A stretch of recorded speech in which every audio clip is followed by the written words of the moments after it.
Hi నమస్కారం నేను దివ్య welcome to orange oven.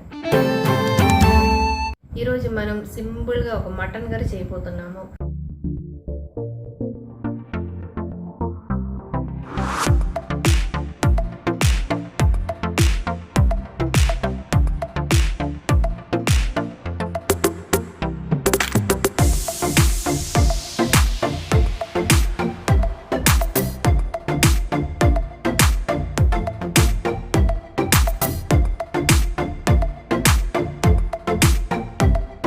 Mutton కర్రీలో ఏముంది, మాకు అందరికి వచ్చి కదా, ఏముంది నేర్చుకోవడానికి అని అనుకుంటారు.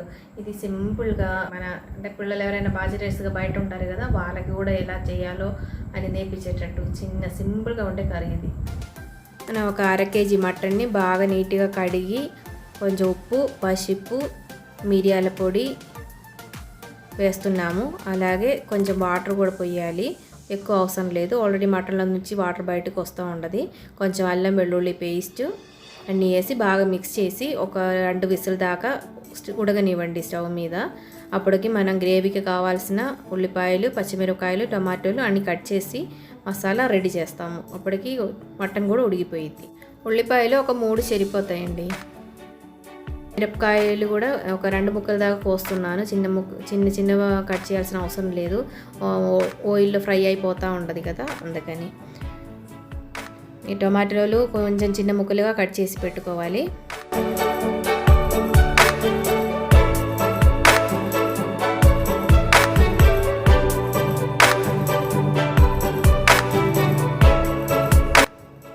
ఇప్పుడు మనం ఆయిల్ పెట్టుకొని, ఏ ఆయిల్ అయినా వాడుకోవచ్చు.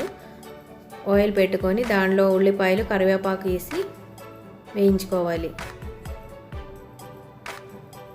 కొంచెం ఉల్లిపాయలు వేగడానికి ఉండేటట్టు ఉప్పు వేసుకోవాలి. అంటే తొందరగా ఫ్రై అవ్వడానికి ఉప్పు వేస్తే తొందరగా ఫ్రై అవుతుందంట. మనం దానికి కావాల్సిన మసాలాకి కొంచెం కారపొడి, పసుపు, ధనియాల పౌడరు, కొంచెం మటన్ మసాలా కానీ గరం మసాలా కానీ ఏదైనా పర్వాలేదు తీసి పెట్టేసుకోండి. అలాగే ఒక సగం దాకా ఉల్లిపాయలు వేగాక అప్పుడు పచ్చిమిరపకాయలని వేసేసుకొని బాగా కలుపుకొని కొంచెం బ్రౌన్ కలర్ వచ్చేదాకా ఫ్రై చేసేసుకోండి. అంటే బ్రౌన్ కలర్ చూడండి, ఇలా బ్రౌన్ కలర్ వచ్చేటప్పుడు అయితే మనకి మంచి గ్రేవీ వస్తుంది, మంచి ఫ్లేవర్ కూడా ఇస్తుంది కర్రీకి. అలాగే ఇప్పుడు మనం ఆ పొడిలన్నీ వేసి కొంచెం పచ్చి వాసన పోయేదాకా వేయించుకొని అప్పుడు టొమాటోలు కూడా వేసి ఉడకబెట్టుకోవాలి. ఈ టొమాటోలు కూడా కొంచెం కలుపుకొని ఒక 5 నిమిషాలు మూత పెట్టేస్తే బాగా ఉడికిపోయిద్ది.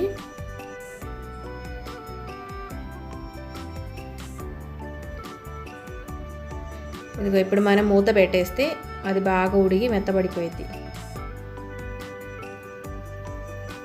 అదిగో చూడండి, టొమాటోలు కూడా బాగా ఉడికిపోయింది. ఇప్పుడు అదిగో మన మటన్ కూడా రెడీ అయిపోయింది. ఇప్పుడు మనం 2 విజిల్కి అదిగో బాగా ఉడికిపోయింది. మనం మటన్ని దాంట్లో వేసి బాగా మిక్స్ చేసేసుకొని ఒక 10 నిమిషాలు మూత పెట్టి పెట్టండి. మధ్యలో ఒక 2 సార్లు ఓపెన్ చేసి కలుపుతూ ఉండండి. అది ఆల్మోస్ట్ మన మటన్ కర్రీ రెడీ అయిపోయినట్టే. సింపుల్గా 1/2 గంటలోనే మన కర్రీ మొత్తం రెడీ అయిపోయింది.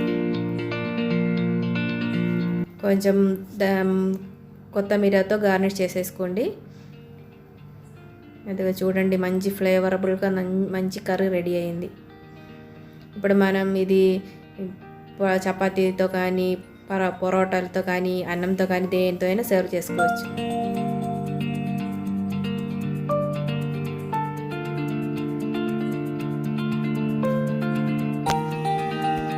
మటన్ కర్రీ అందరు చూసారు కదండి, ఎంత సింపుల్గా చేశాను కదా. మీరందరూ చేసి చూడండి ఒకసారి. టేస్ట్ నచ్చితే మీ వాళ్ళందరికీ షేర్ చేయండి. అందరూ హెల్తీగా ఉండండి, హ్యాపీగా ఉండండి. Thanks for watching. Orange oven continuous. By by.